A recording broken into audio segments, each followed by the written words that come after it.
प्रधानमंत्री नरेंद्र मोदी ने सहकारी क्षेत्र में दुनिया के सबसे बड़े अनाज भंडारण के पायलट प्रोजेक्ट का उद्घाटन कर किसानों को एक बार फिर बड़ी सौगात दे दी है।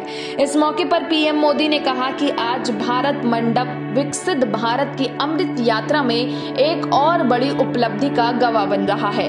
देश ने सहयोग से समृद्धि का जो संकल्प लिया है उसे सिद्ध करने की दिशा में आज हम आगे बढ़ रहे हैं। खेती किसानी की नींव को मजबूत करने में सहकारिता की बहुत बड़ी भूमिका होती है। इसी को ध्यान में रखते हुए हमने एक अलग सहकारिता मंत्रालय बनाया है। आज हमने अपने किसानों के लिए दुनिया की सबसे बड़ी भंडारण योजना की शुरुआत कर दी है। इसके तहत हजारों गोदाम खोले जाएंगे।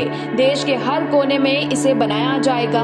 आपको बता दें कि इसका संचालन 11 राज्यों की 11 प्राथमिक कृषि ऋण समितियों में किया जा रहा है। इस दौरान पीएम मोदी ने सहकारी क्षेत्र की कई अन्य योजनाओं का भी उद्घाटन और शिलान्यास किया।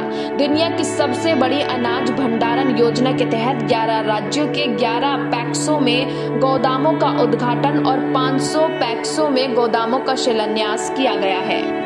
पीएम मोदी ने कहा कि खेती किसानी की नींव को मजबूत करने में सहयोग की शक्ति की बहुत बड़ी भूमिका होती है। इसी को ध्यान में रखते हुए हमने अलग से सहकारिता मंत्रालय बनाया है।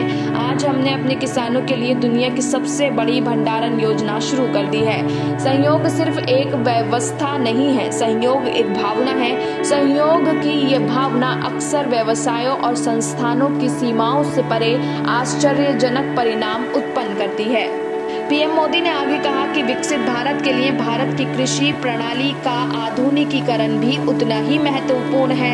हम कृषि क्षेत्र में नई व्यवस्थाएं करने के साथ साथ पैक्स जैसी सहकारी संस्थाओं को नई भूमिका के लिए तैयार कर रहे हैं। हमारा लक्ष्य देश में 10,000 किसान उत्पादक संगठन स्थापित करना था और मुझे ये बताते हुए खुशी हो रही है कि आज 8,000 FPO पहले ही स्थापित हो चुके हैं।